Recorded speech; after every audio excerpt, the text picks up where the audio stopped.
Hi and good morning, everyone. So I've got a surprise for you today. I've got the beautiful Dr. Arsha here from Greens Ayurveda. And I asked Dr. Arsha, could we make this podcast for you to send out information to those of you who would like to explore and be open to more of the Ayurvedic knowledge. The Ayurvedic knowledge comes from the Vedas. That's how Ayurvedic was formed. And the Vedas are the people that hold the wisdom of the health and wealth that are connected to the universe. And the wisdom is so interesting. So Dr. Asha has a degree in Ayurveda. She's highly qualified in health science. She has a degree. And what was the other thing? I missed one.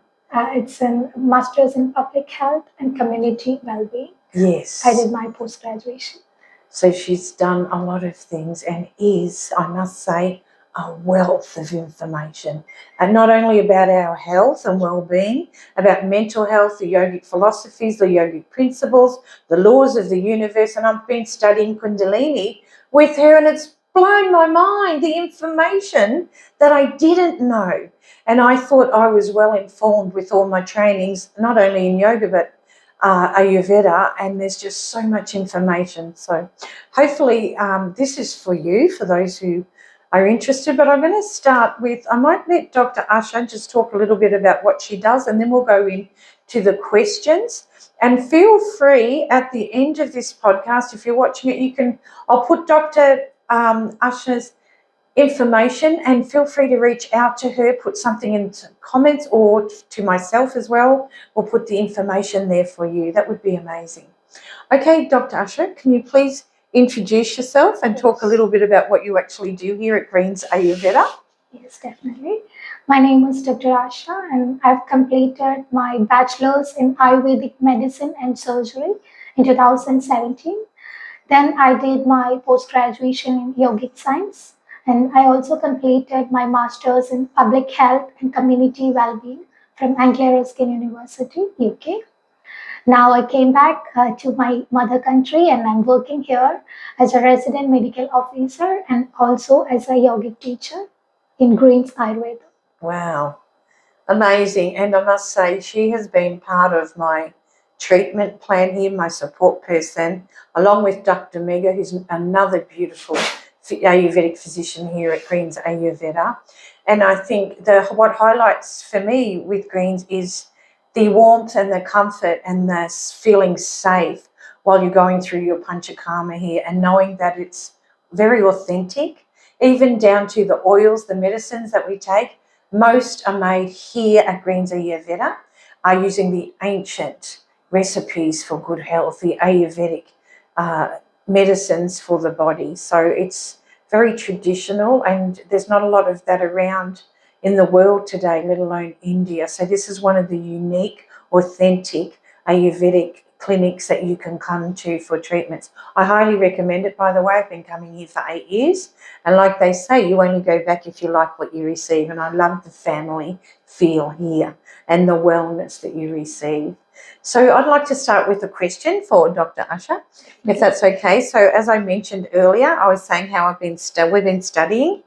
I've been studying with Dr. Asha Kundalini. I wanted to know the principles, some more information. I'm familiar with the Kriyas, and I wanted to teach more about the philosophy. So my first question to you, Dr. Asha, is what it actually is Kundalini, because you mentioned in some of the studies about the shamanic information that comes through as well, and also how the dormant force sits in the human body, and it's an organism, and how it's different from a male to female. A lot of this I've never heard before. I don't know about you, maybe you have, but this is information just where my mind just went, wow, I want everybody to know this. So could you please start with the first question, maybe about the organism? Yes. Actually, the human is formed from the basic principle is like from the cell. From the cell, a tissue is forming. From the tissue, there is a tissue system is forming. From the tissue system, these organs are forming. organs, the organ system is forming. In that, a lot of organ system together, it gives an organism. That is a process of the human being, how it's evolving. So it's just coming from a single cell to the organ. And especially when it comes to the Kundalini is a dormant potential force inside the human system. Yeah, there is a 7 energy centers, as you know, in our body, which start from the Muladhara, Swadhisthana, Manipura, Anahata, Vishuddha, and here we have Agna and we have Sahasrara, which is directly connected to the universe, the spiritual knowledge, the open gate to the spirituality, which is here the Sahasrara chakra. There is an energy flow which is in spiral inside our body, which is connecting us to the universe. We all are one. That is a basic principle we follow, because we are the godly elements which is coming from the universe. God has everyone is the same. So we all have that energy with us, which is hidden inside. That is the basic concept of Kundalini. Everyone, each and everyone, have the same potentials inside, but the situation, the circumstances, how they raised up, and what are the karmas they create in their life, that decides their destiny. That is what simply what we can define the Kundalini, which is a dormant hidden force inside our body. And as her question was the location of the Kundalini, actually it is a location which is in the perineum.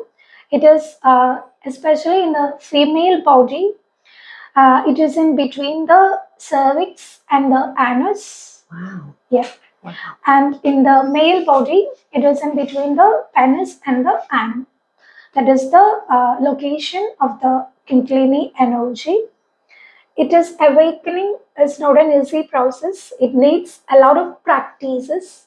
Every time, as I am saying to my students, that practice is the key to success. Everything we need to get practice, especially in Ayurveda. We need to have a lot of patience.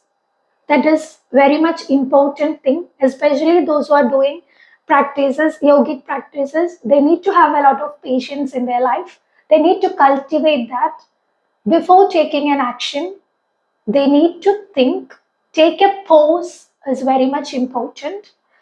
So for awakening Kundalini, it is not an easy process. It needs a lot of consistent effort to activate your Kundalini energy, but definitely everyone can do it with a lot of practices of asanas, pranayamas, the breathing exercises, and the kriyas, and also the diets which follows. All these are very important to awaken the Kundalini energy. And can you tell us what actually happens when it's awakened? I know it's different for everyone because we're very unique as individuals, but what, in your opinion and your professional opinion, what actually happens to the body from an energy perspective? Yes. Just because I think there's a lot out there that's been distorted from the traditional way of what Kundalini is. So if you could give us your perspective of what that is, that would be great. I think that would help a lot of people. Yes, definitely. The energy awakening is a very different feeling. Once you enjoyed it, you may feel the ultimate bliss. Yeah. Because it is the pleasure which we'll get from the materialistic things are just nothing. When you awaken that energy that I can't explain in words, that you can experience after awakening your Kundalini energy. So I feel that the extreme pleasure, which is more than what you achieve from the materialistic things, like even with the sexual intercourse and all, apart from that, the ultimate bliss and ultimate pleasure you can experience after awakening your Kundalini energy. Wow. So there you have it.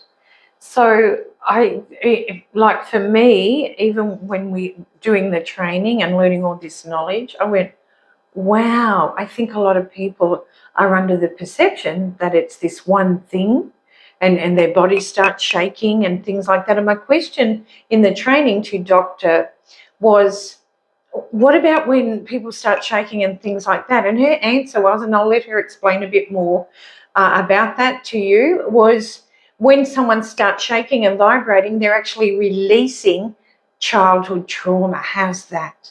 So in these experiences of learning about the yogic ways and the Kundalini ways and the ancient healing ways, there's a lot that we don't know because we're not reaching out to the people that do know the knowledge and carry the wisdom. That's my take on what's happening here, because I've been in situations where maybe it's been a workshop or whatever, or a group setting, where people like start shaking and having releases where they're thinking it's a Kundalini awakening and it's actually not. So this is putting things in perspective. So I hope it is for you too. So could you maybe explain about the childhood trauma, what happens when we shake? Actually, these energies, most of the mental health diseases nowadays, the 90% or more than 90%, we can say most of the diseases are psychosomatic diseases. So we can treat it according to our philosophy and according to some yogic knowledge, we can treat the person. Most of the mental health diseases we can address in this energy concept. Everything is energy. So, what is the like inner child traumas, which is the traumatic experiences of their past life, or maybe the sexual abuses in their childhood? All those things are stuck inside her body like an energy. So when I teach her about the chakras, I've explained all the chakras and the emotions of the chakras. So the basic chakra is the Muladhara chakra. It is the base of everything. The root chakra. Once I was telling her, like, if the base is okay for a building, then we can build a lot of like 30 or 40 floors we can make very easily because it has a stable floor. But the thing, when the root chakra is not balanced, it is very difficult for them to handle the situations, handle the other. When it comes, anyway, in our life, the situations will come. Every time, the people around us, the circumstances will come against us. But the more important thing is how we reacting or how we handling that situation. Anytime when we are going for a positive journey or a spiritual journey, the situations will come to our life. So every time how we dealing with that, how we reacting with that is very much important. That can create the traumas in our mind that will stuck inside our body. Especially I said her, the emotions like childhood traumas will stuck in our gut, especially the Swadhisthana chakra that will stuck inside our body, that will create some low back ache, even the pain in the hip and all. So when a patient comes to you, you can take this concept. I'm telling that 100% everyone who's coming like with the hip issues, with the trauma in their childhood, not like that. You can take this concept also, like there may be a chances of a childhood trauma which is leads to the low back ache or the pain in their hip. So these concepts like childhood trauma will be stuck inside our body. While Kundalini awakening, what will happen is we are releasing a lot of energy. When I did my Kundalini awakening, what was the feeling I got was a snake was just moving inside my body. That was a feeling I got. But the many people who did the same time along with me, some people cried, some people were screaming, they're releasing their energy a lot. So it will different among the different people how they're releasing, because it's like only according to their what are the incidents happened in their life, how traumatic was their life, and all those things decided the how they react, how the body react, and all the future things what is happening in their life, how they're attracting the persons, how they're attracting the situations, how they're attracting the jobs or the people around. Everything is decides the energy. That is a basic concept. The energy is the basic concept of the Kundalini energy. And also, even in the deeper sense, the yogic knowledge is also giving that very true informations that energy creates all the surroundings around you. Your energy decides what you attract in your life. That's so interesting, so valuable to everyone out there. I hope, I know it is for me. I hope it is for you as well. So the next question I'd like to move on to, can you explain the shamanic, Kriya practice. yes, the Kriya practice, and tell us more about the importance of why we should practice this in our daily life so we have a wholesome life, creating abundance and receiving what we deserve. So the reason why we do need to focus on clearing our energy daily is because we might be carrying past life traumas that it's not ours, but it's inside us because it's coming from our ancestors or our parents or whatever. We need to be clearing that energy as well as our own and what we've picked up for the day. That's why they call it work. We have to start doing more of this work every day if we're to evolve in a conscious way and bring that shift into the planet of consciousness with more love and more peace and more harmony in the world. So are you able to elaborate a little bit more on that, Doctor, please? This shamanic kriya is one of the kriya which we used to do every day of our practice. It is not only for the Kundalini, it is coming under the breathing exercise pranayama. So I do a lot of breathing exercise here along with my yoga sessions because this breath is the prana, the pranic force, which can heal our body, especially with the this air which goes inside our body can open up our channels even with the energy centers. So when we breathe in this shamanic kriya, usually how I do is one of our hands will be on your chest, the other hand will be on your belly. So we can feel the force which comes through your nose, coming down to the trachea, coming down and down to the lungs. We can feel it even till the end of your belly. You can feel that force which is vibrating that will create a motion inside.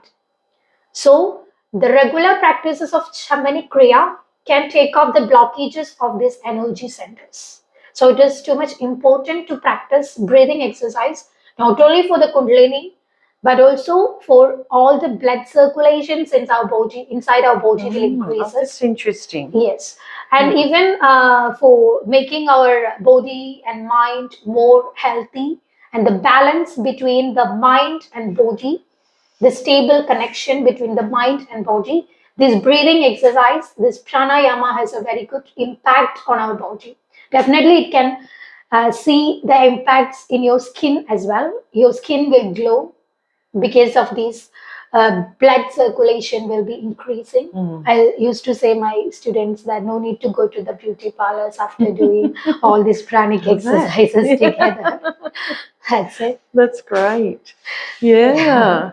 Well, that's, I think the information that you're sharing with us is so valuable for, especially in these times when we're all still coming out of the side effects of COVID with fear and anxieties and just wondering what's going to happen next and what is this new world that we're craving.